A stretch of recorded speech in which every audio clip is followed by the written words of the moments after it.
Morning. Hi there. How can I help? Hi. I'm just in. Where am I? I'm there. Kirkwall. I'm here for the day. So, what do you recommend I do? If you want to stay in town here, there's the cathedral and the museum and the palaces, and there's the shopping street here. Okay. Is there anything else you're interested in outside of town? Nothing too strenuous. Okay. Is there anything outside town or? Do you have your own car or? No, I'm on a bike. I'm just having a day off the cycling. Okay. So, out in the west, you've got like the stone circles, which are here. And Yeah, you've got I'm going to go to Skara Brae. Stromness tomorrow. So Yep. I'm just going to stay around here today. I think. Just stay in Kirkwall then. Yeah. So just head straight up this street here. You've got the centre of town. Yeah. And then you'll find all the main attractions up there. Okay, brilliant. Can I take this one? Yeah, take it with you. Thank you. Thanks. Right, cheers.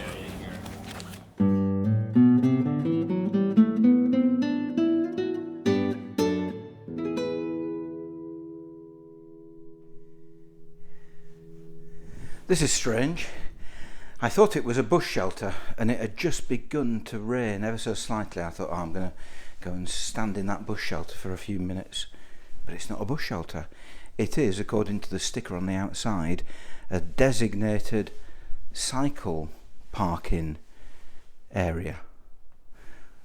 Which is, I'm not sure why people would want to leave their bikes here long term. Perhaps there's some attraction here that I can't see. Some archaeological dig, perhaps. Some great ancient monument that I should perhaps go off and visit, but I can't see anything. And there's nothing on my map. Anyway, it does give me an opportunity to shelter from the rain and also the wind to catch up on where we are. Today is Friday morning and I'm currently en route to Stromness, having just spent 2 nights at the youth hostel in Kirkwall. Now, I came down on the ferry from Rackwick on Wednesday night, and it was choppy to say the very least. So not the most pleasant of ferry rides, but anyway, at least I was only going from Rackwick down to Kirkwall and not continuing down to Aberdeen. That will come next week. It was a very late night arrival in Kirkwall, and along with perhaps 4, 5, 6 other cyclists, we set off in the rain and the dark to find the hostel, which we all managed to do, and spent a first night there. It was always my intention to spend 2 nights there because I wanted to explore Kirkwall itself on Orkney. The rough guide didn't really sing the praises of Kirkwall, but I was impressed. I thought it was a pretty good place.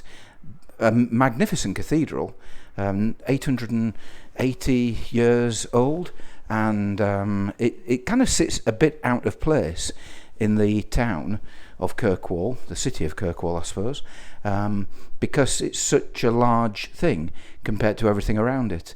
But fascinating to wander around. A beautiful church, kind of hues of red in the stone. And next door was the ruined, crumbling palaces of the bishops and also of our old friend Earl Patrick Stewart, who was the cousin of James I. He was the person also responsible for building the castle up in Scala Brae in Shetland, but he didn't do it in a nice way. He basically just managed to piss off everybody he met, by the sounds of it. This was back in the late 15th century, early 16th century, and he got his comeuppance eventually by having his head chopped off by his cousin James I. So there you go, there's a moral for us all. Now, I'm standing in the distance in this designated parking area for bikes, and I can see just down across the fields the water of Scapa Flow, and to my right, I can't actually see it now because it's hidden behind a smaller hill, but a few minutes ago coming down the road I could definitely make out Hoy. Hoy is very distinct. It's one of the islands on the Orkneys, but it's very distinct in the fact that it's a mountain, and the rest of Orkney is pretty flat. Not pancake flat, up and down, but not like Shetland, and more like the kind of the rolling counties of England. but Hoy is different. It's a mountain. Now, I'm going to be in Stromness. I'm going to hopefully camp there for 3 nights, weather permitting. And the point of going to Stromness and camping there for 3 nights is that it's quite well located to go off and explore the other things. Hoy, the old man of Hoy, perhaps, if I can get round the corner to the other side of the mountain without going over the mountain. Scapa Flow and the history of the German fleet and everything that happened, and the prisoners of war and things that happened during the First World War, I think it was. And also the archaeological site at Skara Brae, which is north of Stromness on the west coast. So it's now Wednesday. It's not Wednesday. I'm losing track of my days. It's now Friday. I'll get to the campsite early afternoon, perhaps 1 o'clock, something like that. So I'll have this afternoon. I'll probably just hang around in Stromness and look at maps and wander around. And then I've got Saturday, Sunday and Monday to do a bit more exploring. And Monday night I've got to return to Kirkwall to get the ferry. It's basically the same ferry that I came on, but it's the final leg from Kirkwall back down to Aberdeen very late on Monday evening. So I'll be home on Tuesday. So that's the plan. Now I hope there are some more of these designated parking areas for bikes in the middle of nowhere, because apart from anything else, they make brilliant places to shelter from the wind, so you can actually record your podcast. So until the next designated parking area, that's all for now.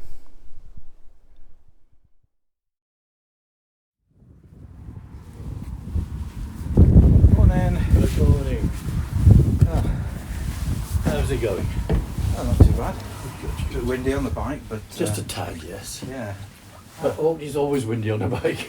Well, I've just come from Shetland, so Oh well. it's a lot less windy Yes, than yes. Shetland. Yes. But Yeah, Shetland's even more exposed than we are. yeah, how big is the UNESCO site? What does it cover? It covers this area here.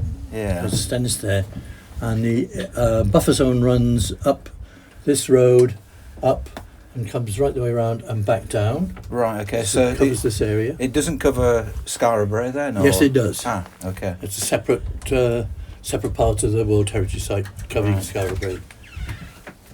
Because I mean, presumably the whole of the islands could be covered. Could be. Yeah.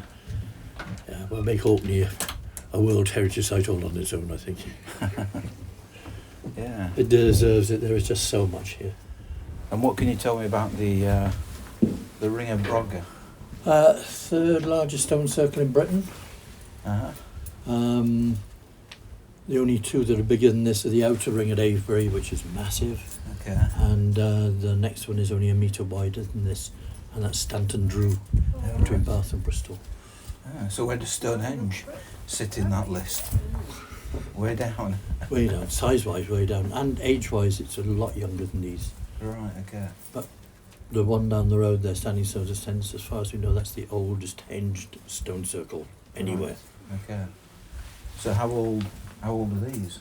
We can't get a firm date out of it. They've used a modern technique here modern in 2008, and that came in with a date not younger than 2,600 years. Okay. But that was dependent upon the last time that particular stone that was tested was exposed to light. Right.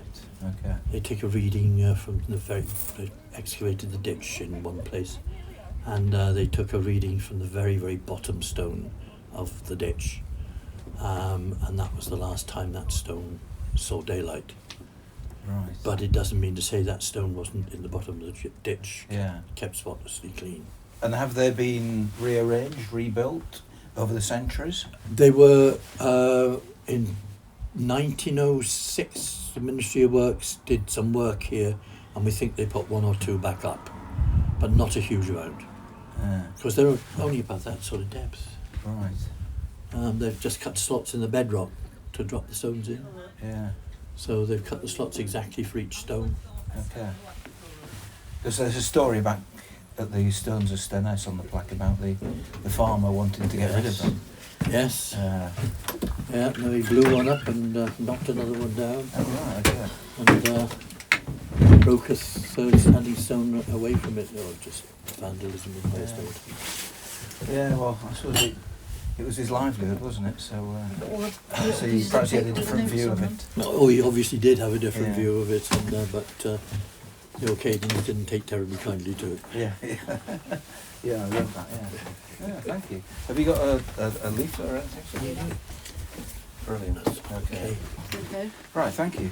Just go and enjoy. Yeah, I will do. Thank you. I really enjoyed that visit to the Ring of Brough, and the chap I was speaking to there, he was half Welsh. He was talking later about how the islands to the north of Scotland, Orkneys, Shetland, in his opinion, are treated very differently to those on the west of Scotland. Very candid conversation I had with him.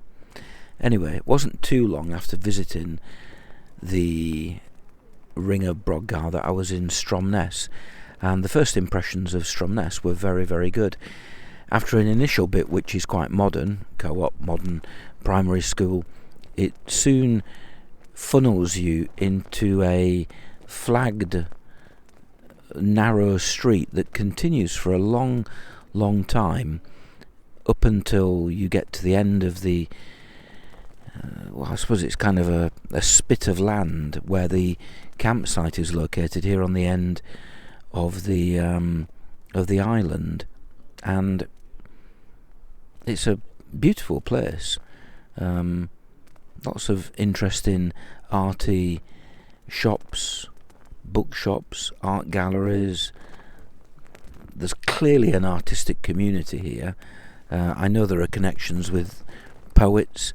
I saw a few blue plaques, for example, and I'm looking forward to going back and exploring more in Stromness over the coming 3 days, because I'm here for 3 nights. I'm sitting in the tent. It's a fairly exposed campsite, to say the least. You've got the water on one side, you've got a golf course, and then the water on the other side, and it looks over the island of Hoy, and tomorrow, that's my destination, catching the ferry at 9:30 from Stromness. There's only one ferry there and one ferry back to Stromness every day, and my plan is to go down to the beach at Rackwick, I think it's called. I'm not sure whether I'll get to the Old Man of Hoy. I think that might be a bit too far, but the other place I'd like to visit on Hoy is the Scapa Flow Museum. 10 kilometres to Rackwick Beach and then back, that's 20 kilometres, 14 kilometres down to the Scapa Flow Museum and then back.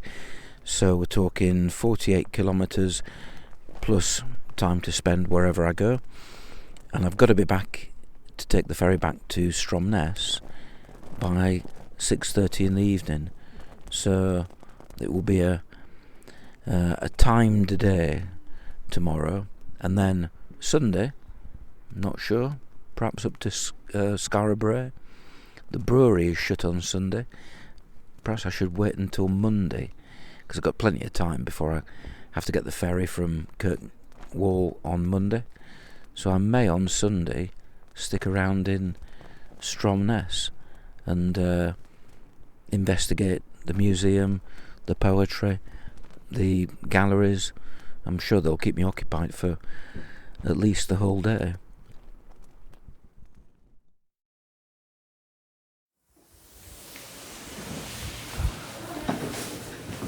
Oh, morning.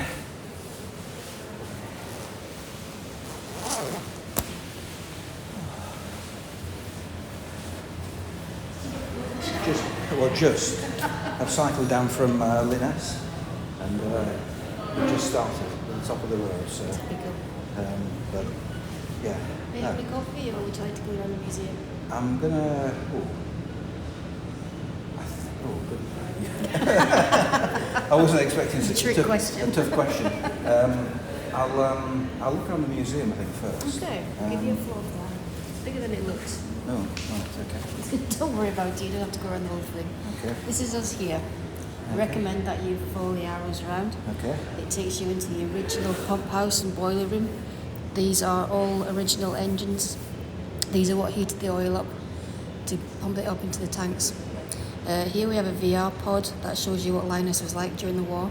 Okay. Here we have a video screen of 6 short films about the fleet and some more information about what they were up to. If you come back along yourself here, it takes you into a more personal area about the servicemen and women of the island and what they thought, their stories about it all.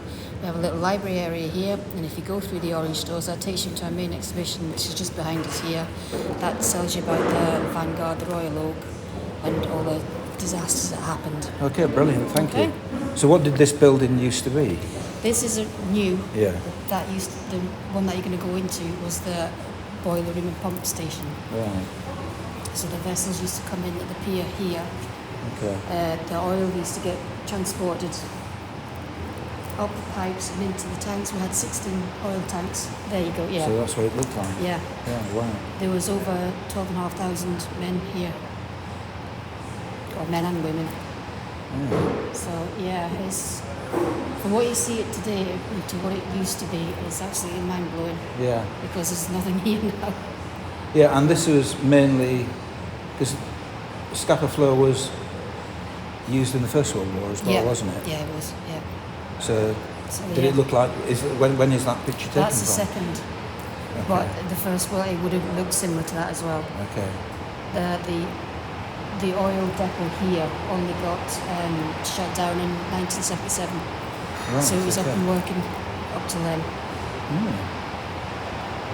Okay, right, well, thank you. Okay, there's information all the way around. Yeah. And if you'd like to know anything, just come and find either me or Gavin and we'll Okay, brilliant. answer questions if we can. It reminds me of wandering around IKEA. And that's do you know, yeah, there's so many people have said that. Oh, just follow, yeah, it's just like IKEA, yeah. Right, okay, less furniture. Yeah, no flat bats. Thank you.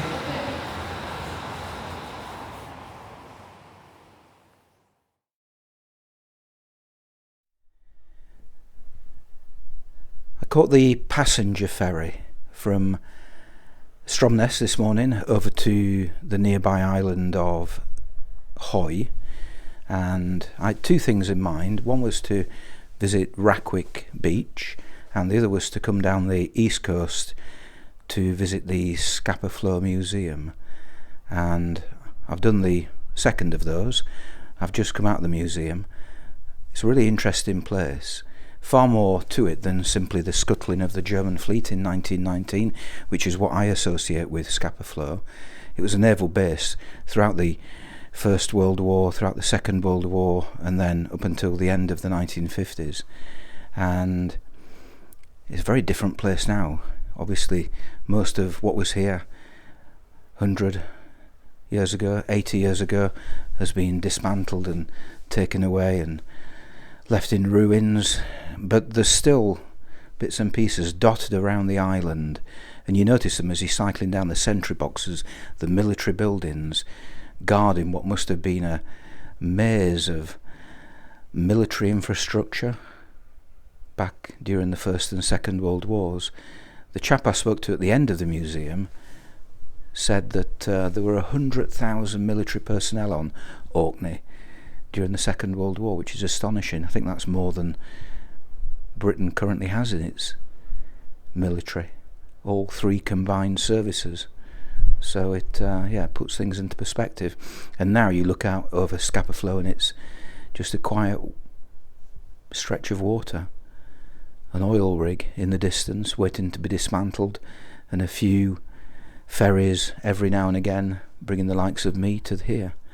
And I'm just finishing my visit by paying a visit to the naval cemetery. Much of it is unoccupied, but it's your traditional military cemetery with lines of rectangular headstones and a few memorials. But over to my right there's one solitary headstone. I wonder why that's there on its own. I'm going to wander over and find out.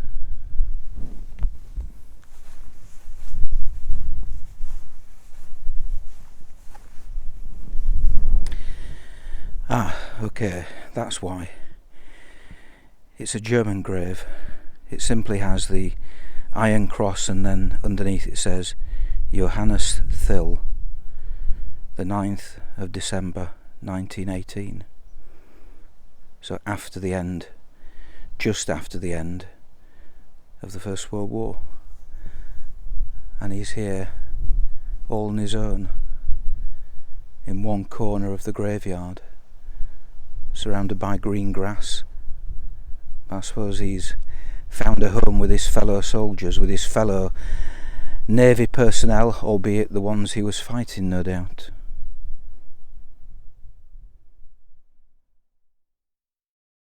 Just been in Yorkshire for our holidays. This one here. Near Halifax. Oh, I've been in Halifax in May actually. in Got a son in Halifax. What were you doing in Halifax? They're visiting my son who lives there. Ah, Yeah. I might know him.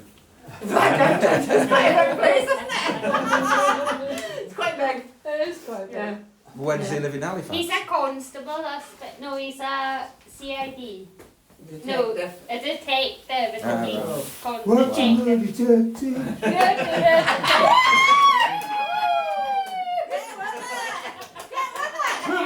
Anyone can start a song. Where are you at? Near Scapa Brae and that? Yeah. Really? Well, not very far. He not doesn't very live in far. Scapa Brae, but he used to. Yeah, right. But they live outside. Yeah, no. Well, I don't commit crimes, so he He might He wouldn't know you then. He wouldn't know you then. No. probably a good thing that he doesn't then. Yeah. Yeah, that's Nice part of the world though. Well, yeah. Very beautiful down there. Happy Valley. Absolutely We've beautiful. got Happy Valley on here. TV. It's- We've got Happy Yeah, Valley I love it. I love Yeah. your part of the world actually. Yeah. And Ruth, you've just been down there. Yes. This girl here, she's been in Yorkshire for her holidays. Or part-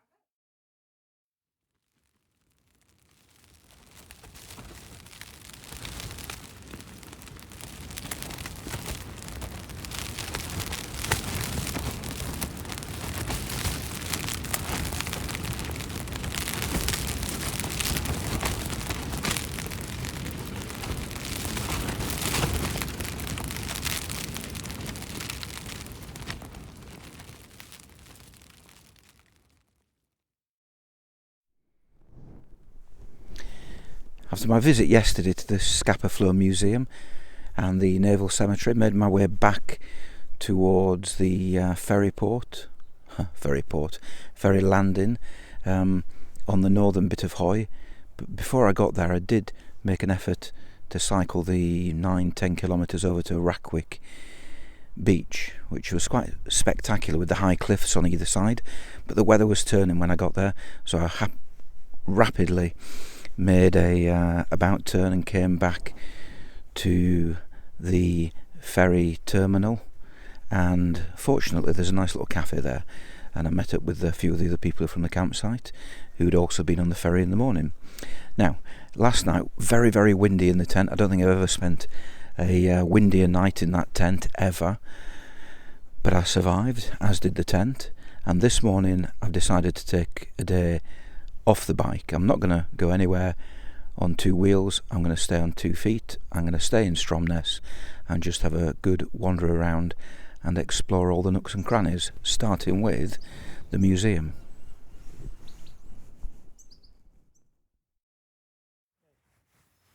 Have you lived here all your life?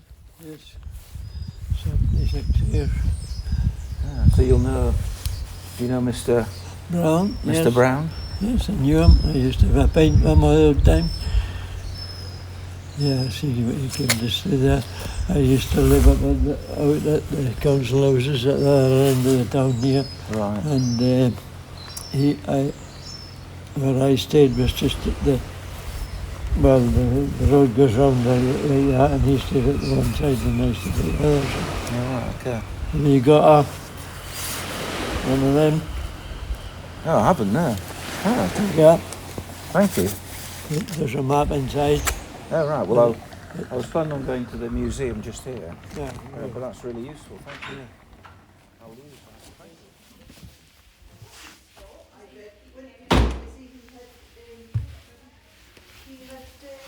Morning. Morning. Are you open? Yes, we're open. It's not quite 11, is it? We're on the ball today. Makes up for days when we were low. Thank you. No bother. So for one. Yeah. That's grand. So that would be $7.50 then, please. Earlier on, I'm staying at the campsite, and on your leaflet, I scanned the QR code. Oh right. To download the for audio for the Smartify items. Yeah. Yes. So I could wander around and Yes. and I think it's when you, Match them up with the items that's on. is that also in the museum? Yes. Oh right, because I thought it was also in the street. But when I came Oh, maybe it's yes, but it's a two different things. So is there a street There's one and a two. museum one? The museum one should be free, that's inside the museum. Yeah. And then the other one is the Blue Plaque Trail. Yes, that's the one. That's I did. the one you've got right. Have Sorry. you tried it? And I paid my £4. Yeah. And it sent me an email saying yes, you've paid. But then I couldn't download or couldn't access the audio files. Oh. Do you know how that works? Orkney has a long history with the Hudson's Bay Company, HBC, which played a vital role in the development of Stromness and its harbour. From the early 1700s, ships from the HBC began calling into Stromness to gather provisions and young seamen before sailing across the Atlantic. By the late 18th century, 3/4 of the men employed by the HBC came from Orkney, and in 1791... That's one. I have a giclée, but it's bigger than you. Well, here's Stannhouse. That's Stannhouse. Ah, right, okay. Where are you from originally? Long Island, New York. Yeah, I can hear the New York I know, twang in your I know. People like me to get them coffee. coffee. So you're independently riding your cycle everywhere? That's how you're moving from point to point? Yeah, I'm heading back home tomorrow. Where's home? Yorkshire. All right. So I've been up in Shetland for a week, and came down here about 4 or 5 days ago. Well, I'm impressed because I always see a cyclist and riding on these roads with so little, with no bike lane and no shoulder. I think you take great risk. So I applaud your faith in drivers. Yeah, you've got to choose your roads. There are some, certainly round here there are quieter roads. Yesterday, for example, I was on Hoy. Yeah. And basically. That's a horse of a different animal, but there's more bikes than cars, I think. But the main road from here to Kirkwall, I think, it's crazy. Yeah, but I was able to cut across from the south to the north. Okay. Because there are those two main roads, aren't there? Yeah, there are. It's taken me the best part of 4.5 hours to walk from one end of the high street to the other, and back again here in Stromness. And it's been a fascinating little wander. I've gone purposefully very, very slowly. Met some interesting people, had some interesting chats. You just heard one or two of them then. And very interesting town. Lots of history, lots of connections around the world, and a fascinating Victorian-style museum where, everything is in cages, lots of stuffed animals, but fascinating nevertheless. Now I'm walking back to the campsite. I can see it in the distance, and I hesitate before saying this, but the wind has utterly disappeared.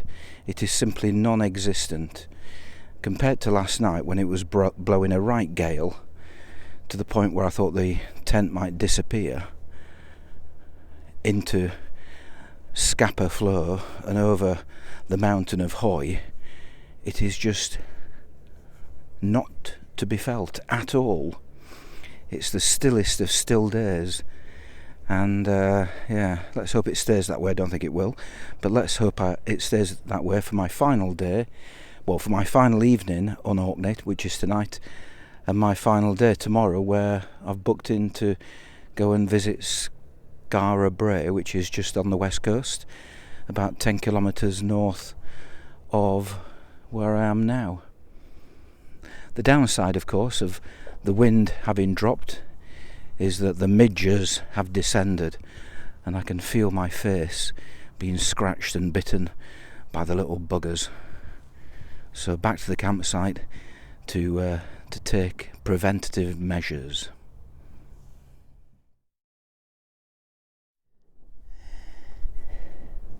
It's my final morning on Orkney and the final morning of the whole trip, because tomorrow when I wake up I'll be in Aberdeen and back on the train heading back to Yorkshire now.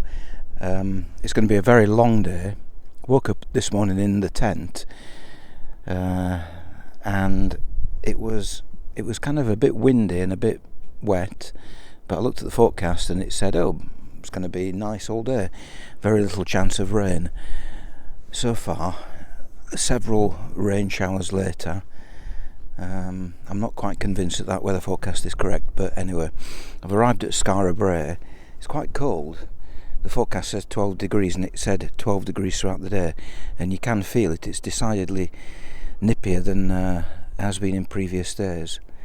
And the plan today, well, I've just arrived at Skara Brae, more about that in a few moments I would imagine, and then I'm thinking of going all the way around the mainland, so heading north from here and then west, and finally coming back down into Kirkwall for the ferry. The ferry doesn't leave until 23:45, so basically I've got plenty of time today to do plenty of things. I would imagine I'll end up in Kirkwall, in a restaurant, in a bar, whiling away the evening, sipping a beer. Well, that's what I hope. Would you like your receipt? No, thank you. So how does it work? I'm just about to tell you. So, here's your tickets. Right. You have entry to the Neolithic village and to Scale House as well. Okay. When you're ready, because you might want to visit the lavatory or indeed eat some cake, which is behind you, when you're ready, go through the door behind me and go round to the right. In the first room, there's a short film which explains about the discovery of the site, and then you go through into the museum. So there are artefacts and there's a lot of really good background information about the Neolithic.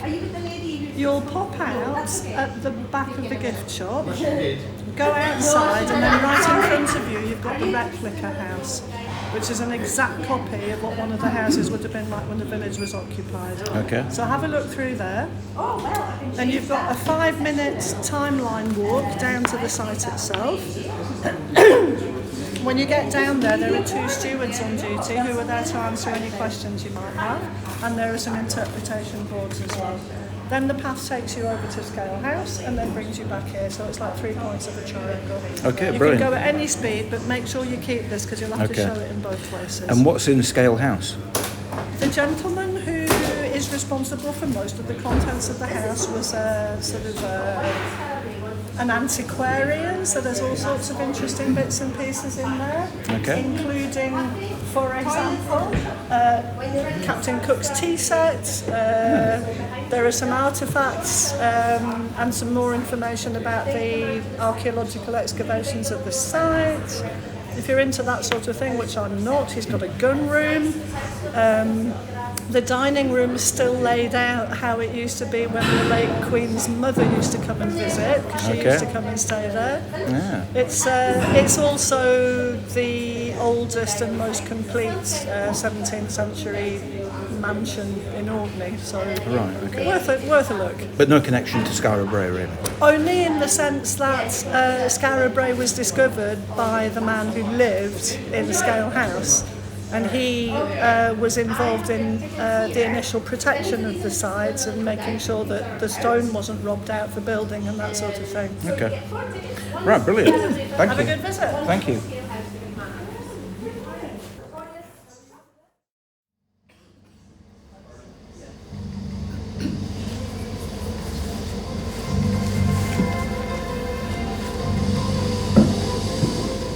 In the winter of 1850, a wild storm lashed the coastline of Orkney. As great gusts of wind roared along the shore at Skara Brae, they ripped the grass from the high sand dune known as Skara Brae. What was revealed proved to be one of the most remarkable discoveries of our time. For beneath the dune lay the ruins of a 5,000-year-old village, a village older than the ancient pyramids of Egypt or the mighty monument of Stonehenge. For centuries upon centuries, this village had lain buried, hidden from the world. Now, at last, it will offer up its carefully kept secrets and reveal how life was once lived here, 3,000 years before the birth of Christ. Well, I'm impressed at Skara Brae. That was really well done. The setting of the farming village from 3,100 years BC, so nearly 5,000 years ago, is very impressive. Right next to a crescent beach, a white beach. And on a nice day like today, the sun has now come out properly and the temperature is rising. It's really quite a spectacular thing to visit. The preservation is brilliant, to say it's 5,000 years old. And the way in which it's all arranged, where you go into a visitor centre to begin with and you learn about how it was discovered and you learn about the people who live there and how it was built and how it was managed before you actually go and see it, is a really, really clever way of understanding the attraction itself.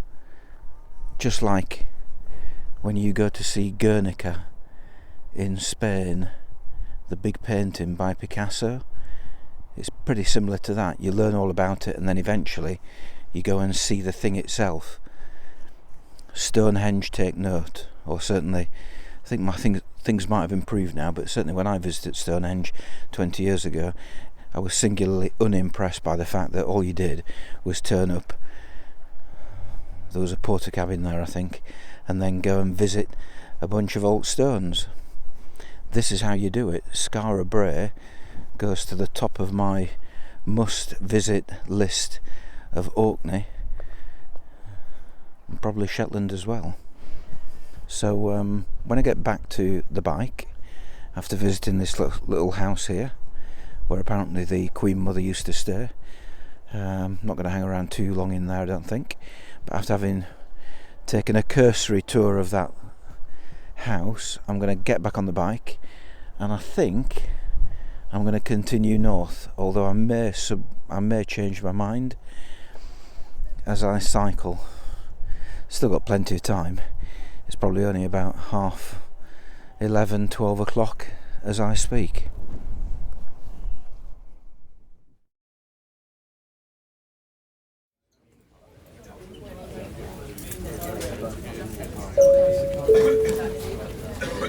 Good morning, ladies and gentlemen. We've now arrived in Aberdeen. It's been advised that all vehicle drivers and the passengers of the vehicles on the main car deck only may now proceed the vehicles. Access to the main car deck is via the silver level lift located at reception deck 5 floor side. Please use your hands up to provide the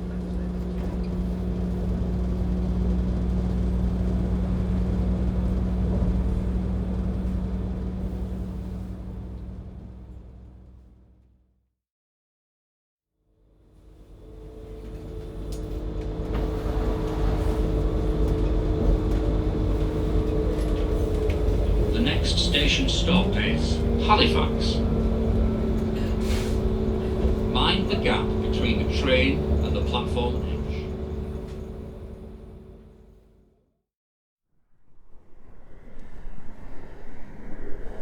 I'm now within 2 kilometres of home.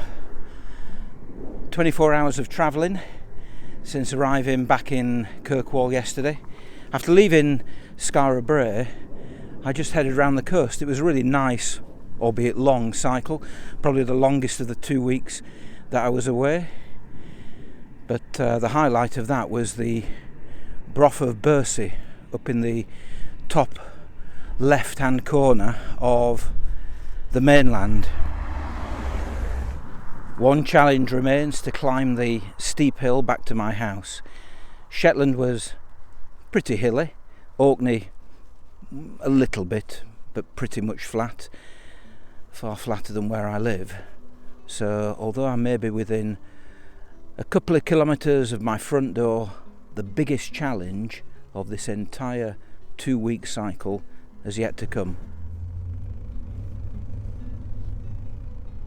This has been the Cycling Europe podcast, and thank you for listening. Thank you to Rob Ainsley for the music, as always. Who will be next on the podcast? I don't know. That's what I've got to sort out in the next few days. So thank you for listening. And if you want to get in contact, cyclingeurope.org/contact. If you'd like to support the podcast, cyclingeurope.org/support. So until the next time, thanks for listening and happy cycling.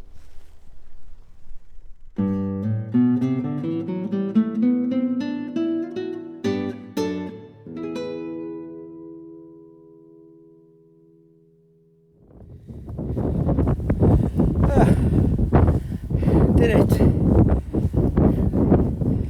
Oh. Thought I might have to get off and push there, but I didn't. All the way up. And now I really am home.